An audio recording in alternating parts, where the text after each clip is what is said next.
एक सेक्टर का central angle 80 degree है, एक सेक्टर का सेंट्रल एंगल 80 डिग्री है, और the central angle of a sector is 80 degree whose arc length, यहां पे आर्क आएगा बेटा, जिसके चाप की लंबाई 96 पाई है। तो आपसे पूछा है सर्कल की रेडियस क्या है।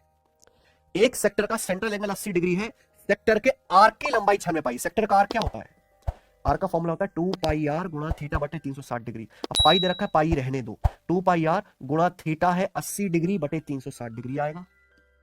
ठीक है बच्चे, पाई से पाई कट जाएगा, ठीक है, 40 दूनी 80, 40 निम्मा 360, 2 दूनी 4 से 96, 24 बार कट जाएगा, 24 निम्मा 216 यूनिट।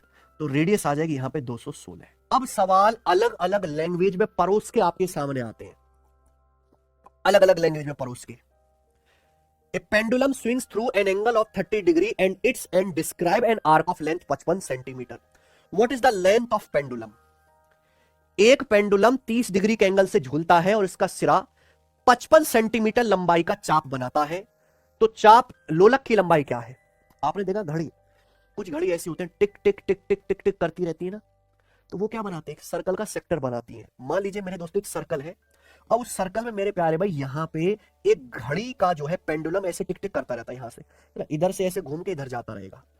तो ये क्या बनाएगा? बेसिकली एक सेक्टर बनाएगा प्यारे बच्चों, बनाएगा ना सेक्टर। आप बोलोगे हाँ जी सर घड़ी के अंदर, तो यही है प्यारे बच्चों, ठीक है ना। तो ये जो है इधर से उधर घूमता रहेगा ये पेंडुलम, यहां पे सर्कल का जो ये होगा सेंटर। तो एक जो है पेंडुलम 30 डिग्री के एंगल पर झूलता है, तो 30 डिग्री के एंगल पे झूला है ना, इधर से उधर गया 30 डिग्री का एंगल। उसका जो सिरा, ये इसका सिरा होगा, इसका सिरा जो चाप बना रहा है, इस चाप की लंबाई 55 सेंटीमीटर है, चाप की लंबाई 55, ठीक है बच्चों। इट्स एंड, एंड मतलब पेंडुलम का सिरा कितना जो है आर्क बनाता है, 55 सेंटीमीटर का आर्क बनाता है पेंडुलम की लंबाई। पेंडुलम की लंबाई का मतलब बेसिकली इस सेक्टर की रेडियस ही तो आ गई। तो सवाल तो वही है सेम टू सेम, बस लिखने का तरीका अलग है। इसलिए चाहे ये सवाल बड़े एग्जाम का है, पर आप ये लैंग्वेज समझ पाओ इसलिए मैंने डाला है, ठीक है बच्चों। तो आप यहाँ पे वैल्यू रख दो केवल, चाप की लंबाई है 55 सेंटीमीटर, क्या होता है बच्चे 2 पाई आर, पाई का मतलब 22/7, 2 पाई आर रेडियस आर गुणा थीटा बटे 360। अब दिमाग में करो, थीटा 30 डिग्री बटे 360, 30 डिग्री को 360 डिग्री से दिमाग में भाग कर लो 1/12।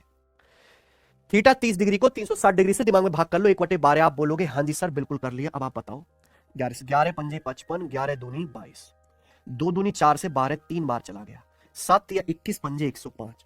तो इस सवाल का आंसर आ गया प्यारे बच्चों 105, ऑप्शन नंबर सी, 105 सेंटीमीटर। काफी बड़ा पेंडुलम है ये, बताओ।